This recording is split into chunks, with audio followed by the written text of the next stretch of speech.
So the country is now into day 18 of this shutdown, into its third week. And the way they're talking is it could be months, not weeks, that we continue to look at this shutdown. What are you hearing from your members right now? Well, this becomes increasingly concerning. Our members look at this and understand that aviation safety is a layered approach. And so if you just look at going to the airport and these transportation security officers who at the lowest level are making around $24,000 a year cannot afford to miss a paycheck. This is the first week now that they're going to be missing paychecks, and that becomes a stress. We need to think about the human factor here. Most Americans cannot afford to miss a paycheck. The late fees start to accumulate. You can miss a mortgage payment, and you're not able to provide for your family, and you have to start thinking about your family, which may require them to go away. That will cut down on the capacity to be able to screen those passengers safely, and the functions behind the safety reporting system, the security reporting systems, all the people at DHS and DOT and FAA who support these processes, and the inspectors who keep us safe are not doing that work right now. So the redundancies and the layers of security are not in place even now.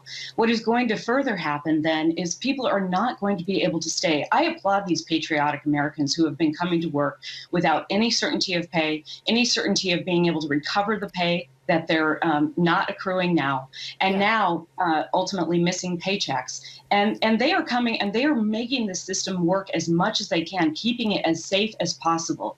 But the reality is that the infrastructure has already unraveled, and that will continue to exacerbate and ultimately affect the jobs of my members, not only their safety and security at work, but put into jeopardy the ability of the airlines to keep the capacity of the airline system running, which threatens our jobs and the jobs of 11 million Americans who depend on aviation. Well, I mean, I flew with my family this weekend, along with millions of other Americans, as it was a big travel weekend. Were we less safe flying? Well, we don't have the full layers of security as we do when these agencies are operating at full capacity. So there is an impact on safety there. There absolutely is. And that will continue to grow and exacerbate. Is the border wall in the name of national security, do you think, is there something that you could hear, I guess, from the president tonight when he speaks that would convince you that the border wall for national security purposes is worth the government being shut down and worth all the things that you just listed out? Well, look, what's interesting here is that aviation workers shouldn't have to be talking about a border wall. We understand very clearly the work that we do that's important to Homeland Security, that's important to aviation safety, that contributes 5% to our gross national product, that supports 11 million jobs.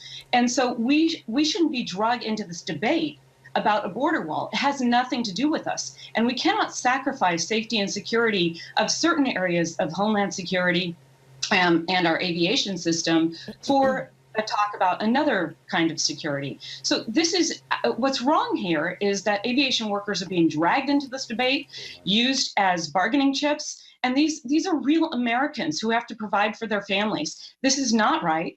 We have a solution here. We have a solution that the House has passed, that the Senate has previously passed. Let's get that done. Let's move this forward. I would implore Leader McConnell to bring this to the floor and get these agencies back up and running so that we can start the programs that are already starting to get degraded, that are we're going to have a hard time starting back up already. But we need to get this back up and moving. You can continue the debate with the aviation system up and running.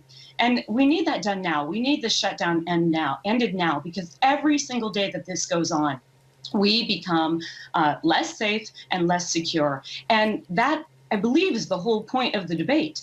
So we cannot degrade what the safety and security that we already have in place to talk about another issue related to our safety in this country.